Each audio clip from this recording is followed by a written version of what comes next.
मैं फिर से बता रहा हूँ बच्चों, अब आज क्लास में हम पहले पूरा पढ़ाएंगे, फिर आपको जो क्वेश्चन पूछना है वो पूछना मुझसे। क्वेश्चन आंसर हम लोग बाद में ही रखेंगे। जैसे ही टॉपिक हमारा फिनिश होगा तो हम क्वेश्चन आंसर डिस्कस कर लेंगे उससे एसोसिएट, क्योंकि थोड़ा सिलेबस और करिकुलम को हमको मेंटेन रखना है, उसका पेज भी मेंटेन रखना है। तो देखो बच्चों, आज लास्ट क्लास में हमने डाइपोल के बारे में पढ़ा था, आज हम आगे पढ़ रहे हैं। तो आज हमारा टॉपिक है dipole placed in external electric field. जैसे मान लो let us take we have a dipole, ये डाइपोल है और ये इसको हम एक्सटर्नल इलेक्ट्रिक फील्ड में रखेंगे तो उस पर क्या असर पड़ेगा, इसके बारे में आज हम लोग स्टडी करने वाले हैं। तो असर का मतलब बेसिकली क्या है, जैसे कोई बच्चा पूछे कि सर असर का मतलब क्या होता है इसमें। देखो इसमें असर का मतलब ये है कि अगर देखें कोई डाइपोल को किसी एक्सटर्नल इलेक्ट्रिक फील्ड में रखा जाए, कोई एक्सटर्नल इलेक्ट्रिक फील्ड है किसी, ये एक्सटर्नल फील्ड है किसी सिस्टम की, तो असर मतलब इस पे फोर्स क्या लगेगा, यहाँ टॉर्क वॉर्क लगेगा नहीं लगेगा, इसकी स्टडी करेंगे, फोर्स और टॉर्क की स्टडी करेंगे। तो देखो बच्चों, हम चालू कर रहे हैं और स्टार्ट कर देते हैं। जैसे एक डाइपोल है, ये एक्सटर्नल इलेक्ट्रिक फील्ड में रखा है, तो हो सकता है वो ऐसे रखा हो अलोंग इलेक्ट्रिक फील्ड, और हो सकता है वो इंक्लाइन रखा हो। इंक्लाइन मतलब किसी एंगल पे रखा हो। इंक्लाइन मतलब जैसे ये हमारा डाइपोल है, दिखा देते हैं बच्चों, ये हमारी इलेक्ट्रिक फील्ड है, रेड कलर से हमने इलेक्ट्रिक फील्ड को रिप्रेजेंट कर दिया, और ये कोई डाइपोल है, ये इंक्लाइन रखा हुआ है ऐसे। मतलब इंक्लाइन मतलब कि वो इलेक्ट्रिक फील्ड के साथ कुछ एंगल बना रही है। जैसे मान लो ये इलेक्ट्रिक फील्ड है हमारी, तो ये इलेक्ट्रिक फील्ड के साथ कुछ एंगल बना रहे हैं, थीटा एंगल बना रहे हैं। समझ रहे हो बच्चों, समझ रहे हो? ठीक है, तो ये ऐसे रखा हुआ है। अब हमें देखना है कि सिस्टम पे नेट फोर्स कितना होगा और नेट टॉर्क कितना होगा। कई बच्चों को टॉर्क के बारे में मालूम नहीं होगा, हम थोड़ा सा बता देंगे, आप लोगों को इन्फॉर्मेशन दे देंगे। आवाज आ रही है बच्चों? आवाज आ रही है? ठीक है, तो नेट फोर्स और नेट टॉर्क के बारे में जानते हैं। तो देखो बच्चों, मैं आप लोगों को पूरा समझा दूंगा, फिर मैं पूछूंगा कि क्या डाउट है तो आप पूछना मुझसे। तब तक बस जो मैं पूछूं बताते हैं यार बच्चे। मेन बात तो ये है, वो लोग बच्चे लेट वेट आते हैं ना, पता नहीं चलता कौन कौन आया। हाँ वेट कर रहा है, चलो करा दिए बच्चे इंटर। ठीक है, तो ये डाइपोल है, ये एक्सटर्नल इलेक्ट्रिक फील्ड में रखा हुआ है, तो उस पर नेट फोर्स और नेट टॉर्क क्या होगा। एक्चुअली क्या होता है, जब कोई चार्ज किसी एक्सटर्नल फील्ड में होता है तो उस पर फोर्स होता है फिजिकल टू QE। तो अगर देखा जाए ये दो चार्ज हैं, एक्सटर्नल फील्ड में है, इन दोनों पे फोर्स लगेगा। तो फोर्स की डायरेक्शन निकालने के लिए हमने आपको बताया था कि हम वेक्टर फॉर्म यूज करते हैं, और जिससे मैं पूछूंगा वही बताएगा। अनन्या बताओ बच्ची, इस पे फोर्स किस डायरेक्शन लगेगा और इस पे फोर्स किस डायरेक्शन में लगेगा और क्यों?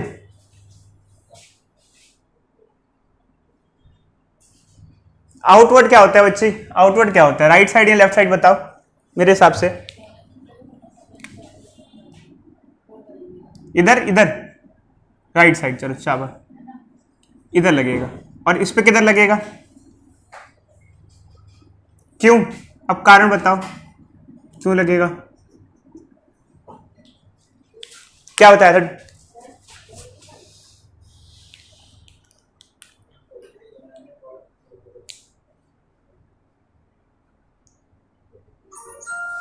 और कोई बच्चा ढंग से एक्सप्लेन करेगा इस चीज को, इलेबोरेट करेगा?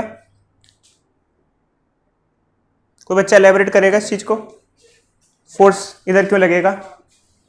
है कोई बच्चा इलेबोरेट करने के लिए? कोई नहीं।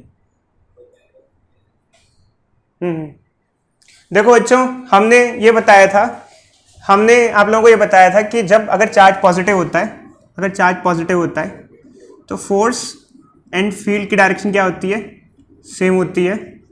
और अगर चार्ज नेगेटिव होता है तो फोर्स एंड इलेक्ट्रिक फील्ड की डायरेक्शन क्या होती है, अपोजिट होती है। कोई डाउट? बोलो बोलो बोलो, कोई डाउट? अब ये जो फील्ड है इसमें भी खास ध्यान रखना बच्चों, हमने इलेक्ट्रिक फील्ड लिख दिया है, सफिशिएंट नहीं है इसको लिखना, इसको हमको ढंग से लिखना चाहिए था यूनिफॉर्म इलेक्ट्रिक फील्ड।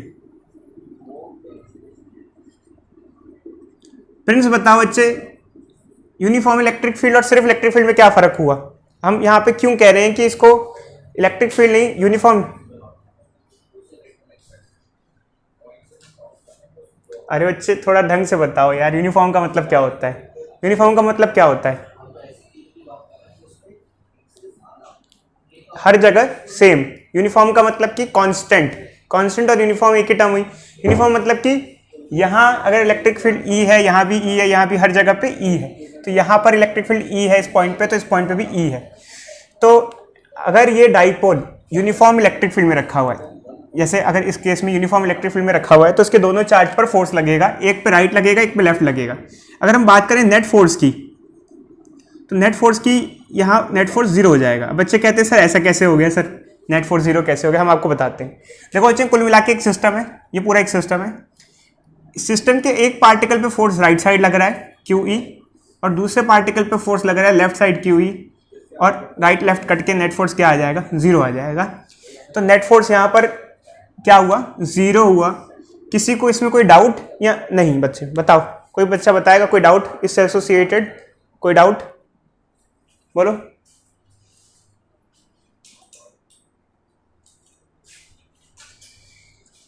देखो बच्चे, समझ में तो तब आएगा जब डेली अच्छे से घर पे पढ़ोगे। इस चार्ज पर अगर हम देखें फोर्स क्यू ई लगेगा राइट साइड, इस पे क्यू ई लगेगा लेफ्ट साइड। नेट फोर्स देखें तो इस पे राइट साइड, इस पे लेफ्ट साइड, तो नेट फोर्स क्या आ जाएगा? जीरो, क्योंकि पूरा सिस्टम है ये, एक पे राइट साइड एक पे लेफ्ट साइड, नेट फोर्स क्या हो जाएगा? जीरो। तो यहाँ पर अगर हम कहें, हमें कोई कहे कि डाइपोल को हम यूनिफॉर्म इलेक्ट्रिक फील्ड में रखते हैं तो उस पर नेट फोर्स कितना लगता है, तो आप कहोगे कि डाइपोल को अगर यूनिफॉर्म इलेक्ट्रिक फील्ड में रखें तो उस पर नेट फोर्स क्या आता है बच्चों? जीरो आता है। क्या आता है बच्चों? जीरो। कितना आएगा? जीरो। नेट फोर्स तो जीरो होगा बट नेट टॉर्क जीरो नहीं होगा।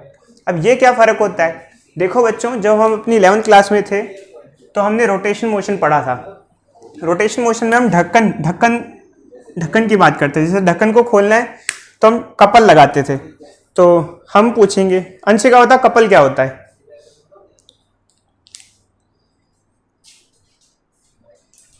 बोलो बच्चे, याद है कपल?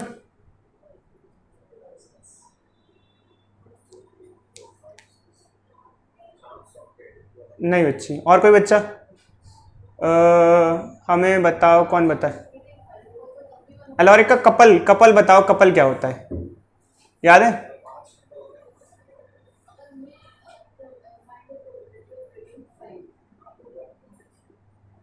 देखो बच्चों, हमने बताया था जब हमें ढक्कन खोलना होता है, जार का ढक्कन खोलना होता है, तो हम ऐसे खोलते हैं, यूं करके, ऐसे यूं।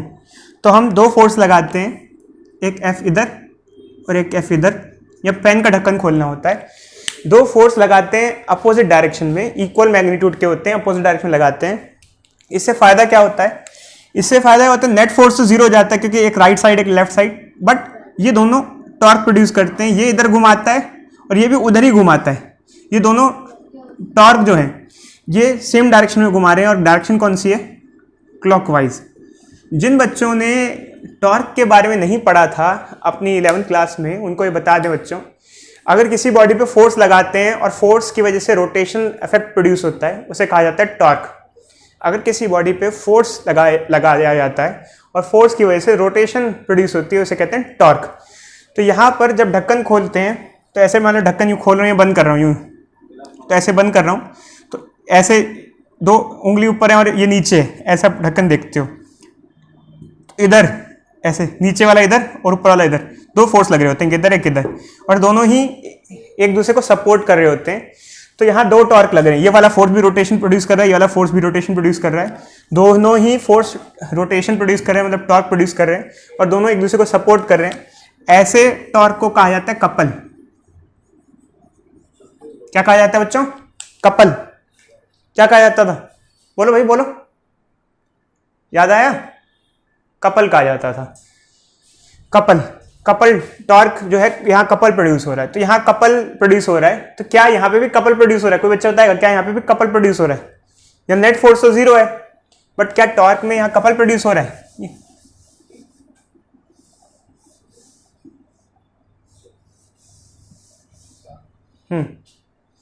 देखो बच्चे, देखो बच्चों इधर देखो, एक्चुअली क्या है, यहां पर भी कपल प्रोड्यूस होगा। कैसे?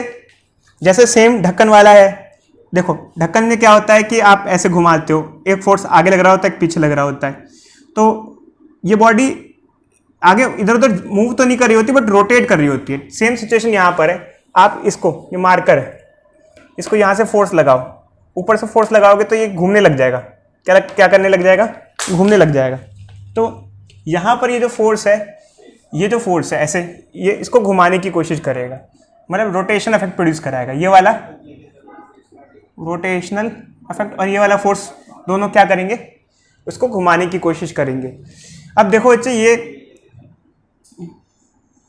रोटेशन ऐसे प्रोड्यूस होगा बच्चे कि जैसे आप खुद करके देखो ना बच्चे, जैसे मान लो ये ऐसा है, आप पेन रखो, ये पेन को ऐसे डेस्क पे रखो, एक साइड से इधर फोर्स लगाओ। देखो ये डेस्क पे अगर पेन रखा हुआ है, इधर से घुमाओ, ऐसे ऐसे किनारे से अगर फोर्स लगाओगे तो घूमेगा नहीं वो पेन, तो किनारे से इस पे फोर्स लग रहा है तो घूमेगा ये। चेक करो, खुद करके देखो। एक पेन रखो डेस्क पे, बीच से मत लगाना, एक साइड से ऐसे लगाओ। वैसे एक साइड से भी घूमेगा वो, प्रिंस कह रहे एक साइड, बिल्कुल बच्चे एक साइड से भी घूमेगा, बट एक साइड से जब वो रोटेट कर, सुनो सुनो, एक साइड से घूमेगा बट उसे कपल नहीं कहते हैं, ध्यान रखना बच्चे। कपल कब कहा जाता है? बोलो कपल, कोई बच्चा बताएगा कपल कब कहा जाता है? कपल का जब दो फोर्स लग रहे हो। जब हम ढक्कन, देखो जब हम ढक्कन खोल रहे होते हैं, ढक्कन ऐसे ही देखो, यूं ढक्कन खोल रहे होते हैं, यूं, तो दो फोर्स लग रहे होते हैं। ऐसा कभी मैंने देखा नहीं किसी को ढक्कन ऐसे खोल रहा हो एक उंगली से। तो कपल की बात कर रहे हो, यहाँ पे भी एक्चुअली कपल प्रोड्यूस होगा, क्योंकि दो फोर्स लग रहे हैं। ये इधर घुमा रहा है, ये किधर रोटेट कराने की कोशिश करेगा? इधर। ये कौन सी डायरेक्शन हुई बच्चे बताना? क्लॉकवाइज, एंटी क्लॉकवाइज बताना? क्लॉकवाइज। और ये ऐसे इधर इस तरफ लग रहा है ना फोर्स, ये किधर घुमा रहा है दिखाना, ये वाला फोर्स किधर घुमा रहा है? ये भी क्लॉकवाइज घुमा रहे हैं बच्चे। तो ये दोनों टॉर्क एक दूसरे को सपोर्ट करेंगे, ये कपल बन जाएगा। तो बच्चों कपल क्या होता था ये हमने 11th क्लास में पढ़ा था, एक बार फिर से देख लेते हैं। देखो बच्चों, अगर हम बात करें सिंगल टॉर्क की, तो टॉर्क का फॉर्मूला होता है radius force RF sin phi या sin थीटा। अब इसमें ये क्या होता था? कोई बच्चा बताएगा हमको आप में से? RF sin फाई, इनकी वैल्यू ये क्या क्या होते थे बताना, बताएगा कोई बच्चा? R क्या होता था, F क्या? रेडियस क्या होता है? What is radius? R।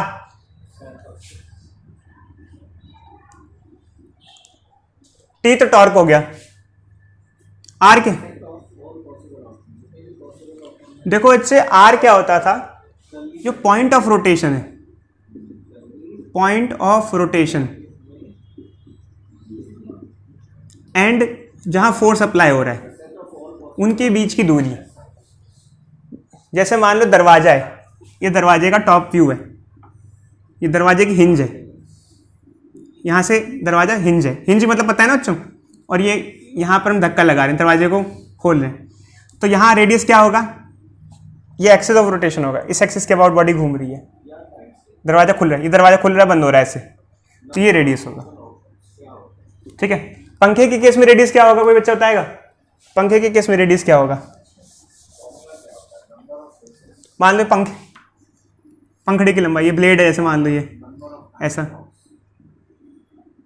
हम धक्का लगा रहे हैं इस पे, तो यहाँ पर पॉइंट ऑफ रोटेशन क्या हुआ बताना? जैसे मान लो ये ब्लेड है, ठीक, ये पॉइंट ऑफ रोटेशन है और यहाँ फोर्स लगाया जा रहा है, ये कोई डाउट? तो अब यहाँ पर ये डाइपोल है, अगर डाइपोल को देखा जाए तो इसका पॉइंट ऑफ रोटेशन सेंटर होगा ये, और ये यहाँ से अगर देखा जाए ये होता है A, ये होता है 2A, A और A 2A। तो यहाँ पर रेडियस ही हो गया। फोर्स क्या होता है? फोर्स तो हम अप्लाई करते हैं। और थीटा क्या होता है? यहाँ फाई क्या होता है बताना? किसके बीच का एंगल होता है? बोलो बोलो बोलो बोलो। रेडियस वेक्टर एंड फोर्स के बीच का एंगल होता है। कोई डाउट किसी बच्चे को?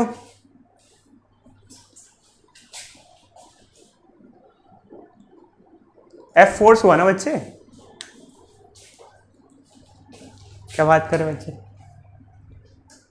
बताते हैं बच्चे, थीटा का एग्जांपल बताते हैं। जैसे दरवाजा है, ये इसका रेडियस ऐसे हुआ और फोर्स अगर ऐसे लगा रहे हो तो एंगल कितना हुआ? ये 90 डिग्री। रेडियस और फोर्स में कितना एंगल बन रहा है? 90 डिग्री बन रहा है। देखो आमतौर पे थोड़ा 11वीं क्लास में ढंग से पढ़ लेते हैं ना बच्चे, तो 12वीं क्लास में इतनी दिक्कत नहीं आ रही होती। इधर देखो, तो यहाँ पर हमारा ये फॉर्मूला बन जाता है। ये तो सिंगल टॉर्क का फॉर्मूला, बट कपल का फॉर्मूला क्या होता है? कपल के केस में नेट टॉर्क क्या हो जाता है? 2 टाउ हो जाता है। कोई बच्चा बताएगा? कोई, मैंने इसको 2 टाउ क्यों लिख दिया? बोलो 2 टाउ क्यों लिखा? कोई बच्चा बताएगा? बोलो भाई, बोलो बोलो बोलो बोलो। हेलो, कपल के केस में 2 टाइम्स टॉर्क क्यों लिख दिया?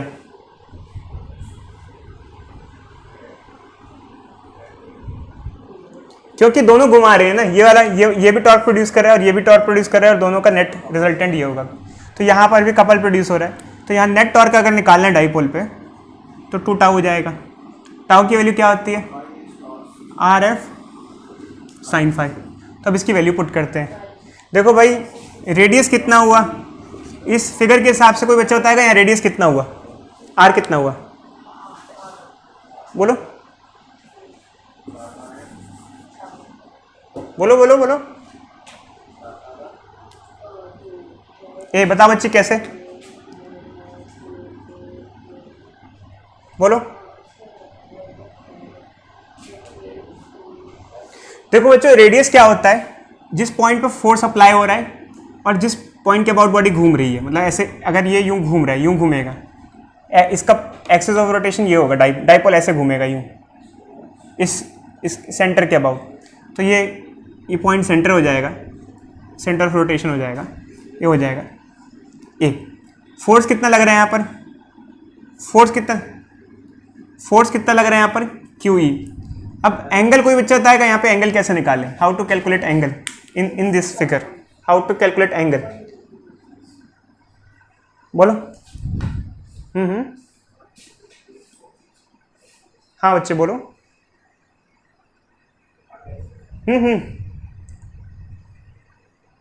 ओके,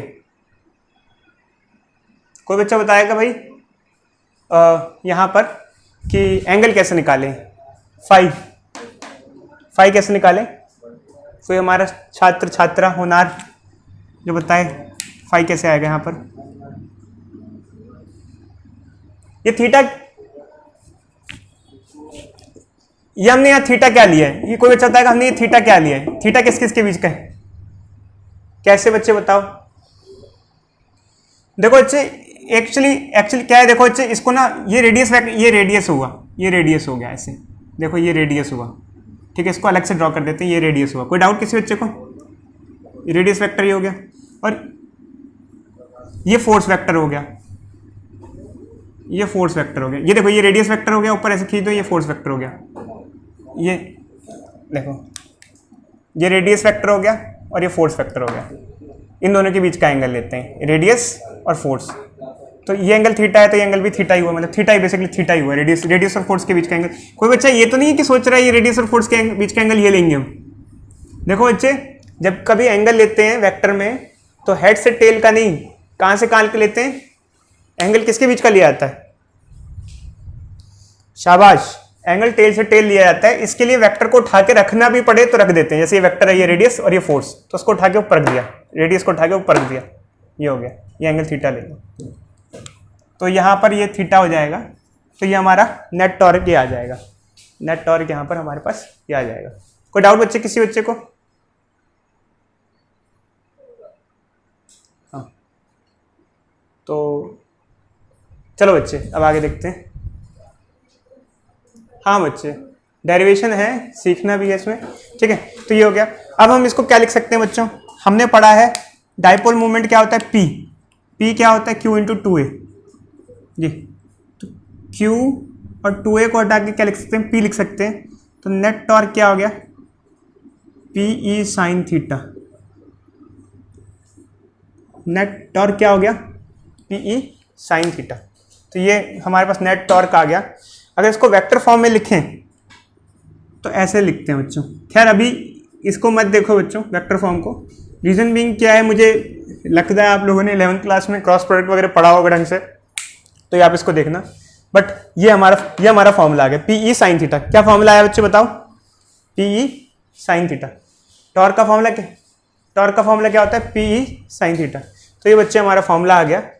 तो जब डाइपोल इलेक्ट्रिक फील्ड में रखा होता है, और वो भी कौन सी electric field, uniform electric field. कैसे electric field, uniform electric field में रखा होता है, तो उस पर फोर्स तो जीरो लगता है, नेट फोर्स तो जीरो लगता है, बट नेट टॉर्क जो लगता है वो लगता है पी ई साइन थीटा। एक छोटा सा डेरिवेशन है जो हमको थोड़ा याद रखना जरूरी है। एक बार फिर से बता देते हैं बच्चों, जल्दी जल्दी से एक बार देखते जाओ, जल्दी फास्ट। देखो बच्चे, देखो डाइपोल है, एक चार्ज पर इधर फोर्स लग रहा है, एक पे इधर लग रहा है। तो अगर फोर्स को दिखाया जाए, एक फोर्स इधर लगा, एक फोर्स इधर लगा, नेट फोर्स जीरो हो गया। बट ये फोर्स घुमा रहा है, ये भी फोर्स घुमा रहा है, तो ये कपल प्रोड्यूस कर रहे हैं, दो टॉर्क प्रोड्यूस कर रहे हैं। तो नेट टॉर्क क्या हो जाएगा, 2 टाउ हो जाएगा यहाँ पर, और टॉर्क क्या हो जाएगा, आर एफ साइन फाई, ये हो जाएगा। टॉर्क का फॉर्मूला हमने यहाँ पे पुट कर दिया, रेडियस के लिए पुट कर दी, फोर्स के लिए पुट कर दी, ये आ गया। और Q इंटू 2a की जगह क्या आ गया, P आ गया। तो नेट टॉर्क क्या होता है, पी ई साइन थीटा। एक मिनट रुक जाओ।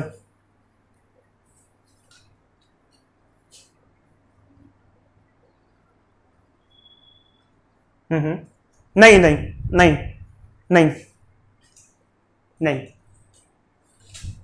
ए रेडियस, ये 2a होता है ना, ठीक है। अच्छा चलिए इसे देख लो अच्छे से, फिर कुछ क्वेश्चन ट्राई करते हैं इस पे अच्छे से। तो देख लो अच्छे से।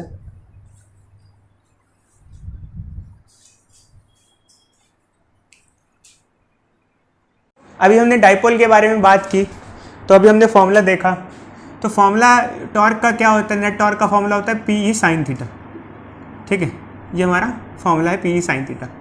तो P तो यहाँ हो गया डाइपोल मूवमेंट, डाइपोल का डाइपोल मूवमेंट।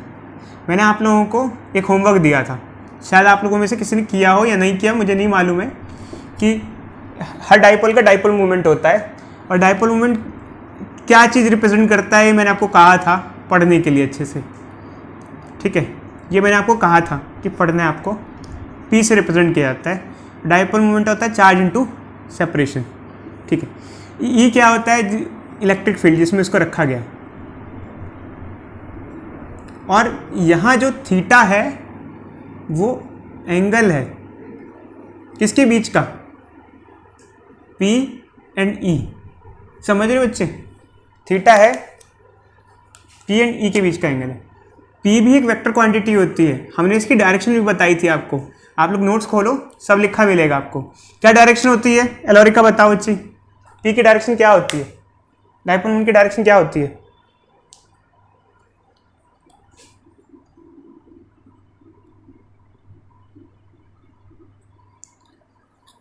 हाँ बच्चे बिल्कुल सही कहा आपने। और आगे सिंप्लीफाई करने के बाद दोनों का एंगल सेम ही बैठता है। हमने देखा था कि जो एंगल F और उसका था वही एंगल सेम बैठेगा, तो चाहे उसका बोलो चाहे इसका बोलो।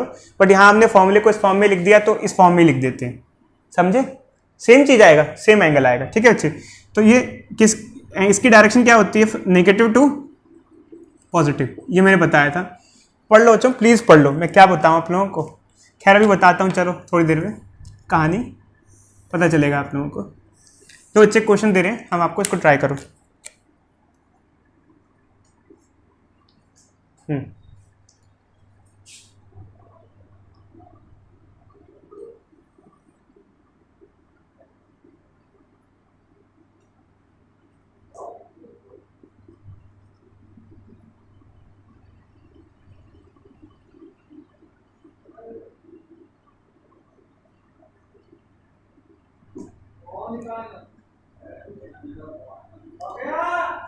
डाइपोल मूवमेंट है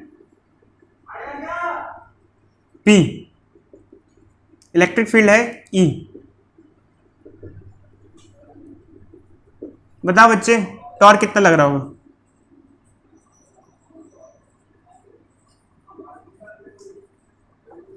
बोलो।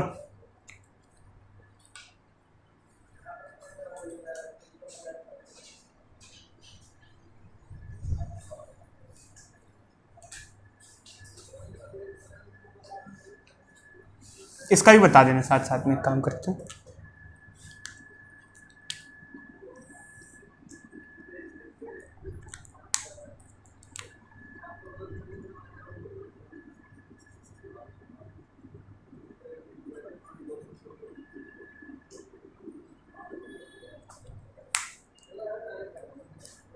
हाँ, ये फर्स्ट क्वेश्चन या सेकंड क्वेश्चन?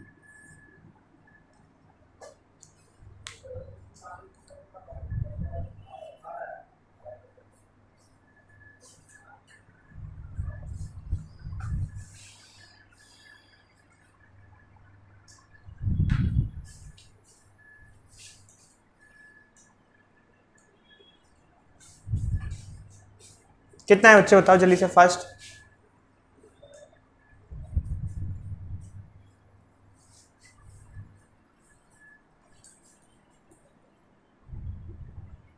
करें बच्चों?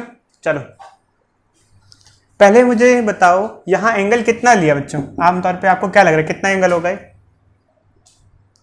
बोलो। 150 डिग्री या 30 डिग्री, 150 डिग्री या 30 डिग्री। खैर वैल्यू में भी सेम हो दोनों की, बट एंगल कितना लगता है आपको, क्या लेना चाहिए हमको? देखो एंगल बच्चे यहाँ होगा 150 डिग्री। खैर वैल्यू सेम होगी 30 की और 150 की, बट लेंगे 150। क्यों? क्योंकि देखो बच्चों हमने आपको बता रखा है डाइपोल मोमेंट की डायरेक्शन नेगेटिव से पॉजिटिव होती है, इधर से इधर, नेगेटिव से पॉजिटिव। तो इसको अगर ड्रॉ करेंगे तो ऐसे आएगा और इलेक्ट्रिक फील्ड ऐसे आएगी, और हमको ये वाला एंगल दिया हुआ है 30।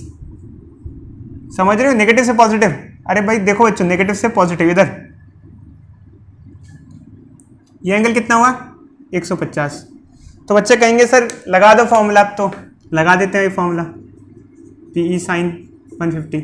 बट खैर जो वैल्यू sin 30 की है वही 150 की है, तो यहां पर इतनी तकलीफ होगी नहीं होगी? इतनी तकलीफ नहीं होगी क्योंकि इसकी वैल्यू भी हाफ ही आएगी, तो ये हो जाएगी PE/2। तो कोई प्रॉब्लम नहीं रहेगा बच्चों।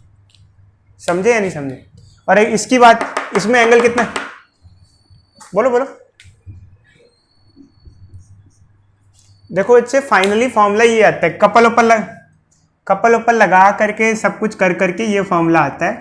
अब भूल जाओ, जब कपल ओपल हमने ले लिया सब मिला करके आखिरी फॉर्मूला है, ये लास्ट फॉर्मूला है। देखो बच्चे डेरिवेशन में एक बार पीछे जाओ, आप देखो ये फॉर्मूला मल्टीप्लाई करने के बाद ही आया है। ये फॉर्मूला सिंप्लीफाई कपल लेने के बाद फाइनली ये फॉर्मूला बनता है। देखो एक बार जाओ, देखो चेक करो। समझे बच्चे? अब इसमें कितना एंगल होगा बताओ बच्चों, एंगल कितना आएगा? एंगल इसमें कितना आएगा? कैसे बच्चे? डाइपोल मोमेंट ये नेगेटिव से पॉजिटिव इधर है और इलेक्ट्रिक फील्ड इधर है। ये कितना होता है? साइन 180 कितना होता है? बोलो।